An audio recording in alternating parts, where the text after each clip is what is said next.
did is we went the scenic way to St. James. Then we found a place that a buddy of mine has that has barrels. And Gary had barrels that had lemon juice in them. They were pretty cool looking barrels. They're kind of a weird green, but whatever. It does have a liner in it. And yeah, food grade, but who cares? I totally don't even care. I would prefer not to buy a food grade barrel simply because it won't have the liner in it typically. But we bought one with the liner so we can show you how to remove it.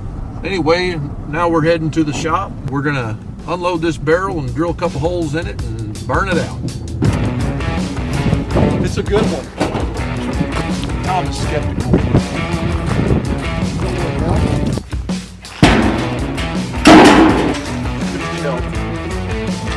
Plasma table.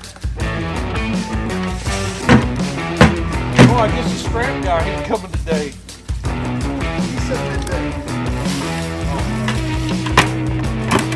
What is this? This is the shop vac. Believe it or not, what's left of it. Oh, it says exhaust. Put this in the exhaust hole, and then you can blow. All right, fellas, so here's what we're gonna do. We're gonna burn this barrel out. And like we said before, when we picked it up, you know, it's painted on the outside. It's got that tan kind of a liner in it. Liner, no liner, I don't care. I'm gonna burn it out. It doesn't matter, so nothing's gonna live. It's got a few dents in it and stuff. That's okay, because this one's gonna be ugly. So the first thing you gotta do is we're gonna drill holes in the bottom. We're gonna go ahead and drill our air inlet holes. So pick a side that you're happy with. This is what I'm gonna use. This is it's made by Ideal. It's actually for electrical knockouts. It's an 1 3/8. This thing here is not cheap. Or you can get this little kit from us that includes this bit right here in it. It goes from 1/4 inch all the way up to 1 3/8. So I'm gonna use our template here to lay that out.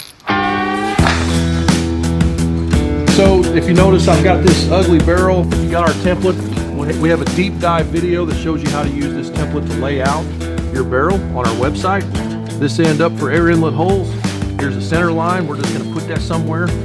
From the center line over, we've got this little hole right here. It's the center of air inlet, or 10 inches from center line, and it's approximately 3 inches up.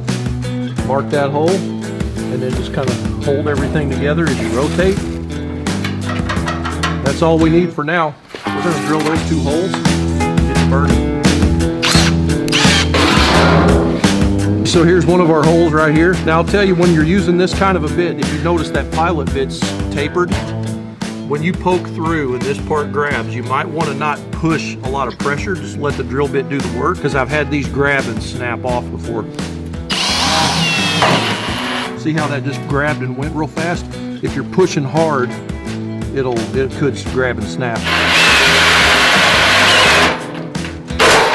Boom.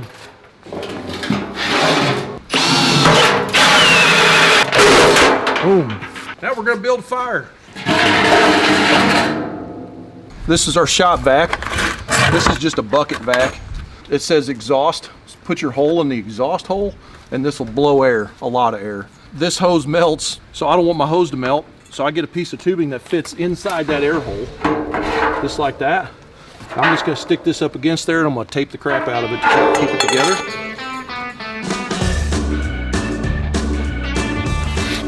Looks like some MacGyver stuff there, boy. I did this before. All right. So the old shop vac's ready to roll. You want to make sure and have a water hose handy, and then move away from the building.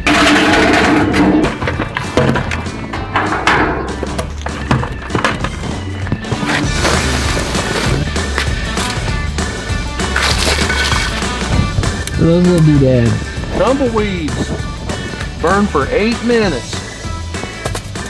We're gonna let that charcoal get started and we're gonna dump it in there. Put some paper, some cardboard, different kinds of stuff in there, and then we're gonna fill it full of dry scrap lumber. We have a scrap guy on his way here to come and get the iron. It's this big pile right here. Good old boy, never meaning no harm.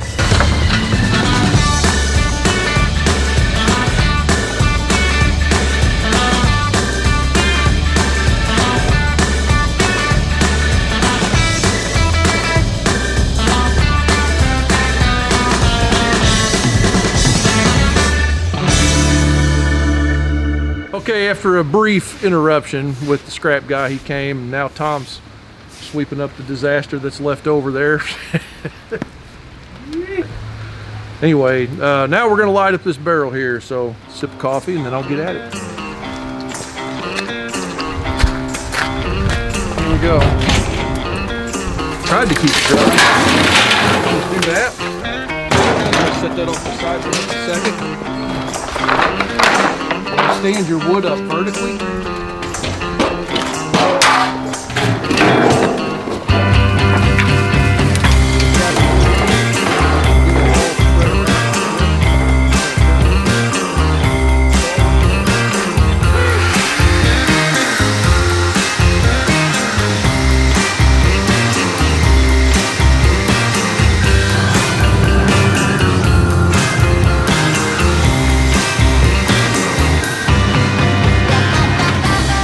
That smoke coming off, that's burning the paint off the barrel, and you'll see them flames going way up. Well, it's so hot, some of those flames you can't see them, so you want to make sure you got that away from the building, and make your power switch on the vacuum easy, where you can disconnect the plug or shut the breaker off real quick.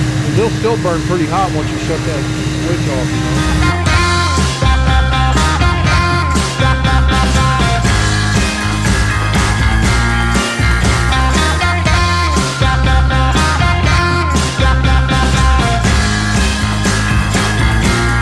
So anyway, look at there.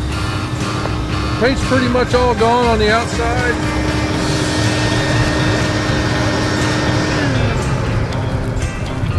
So you don't have to have the vacuum running the entire time, but you know, you can aim that hose in different places as you're burning, and that's how you get it to burn all the way down like that. So when you see that much paint gone from the outside of the barrel, then you know the liner's burned off on the inside. Do it from the inside out and you'll be fine. All right, so we're gonna let this fire die out and then we'll come back down here and clean this thing up.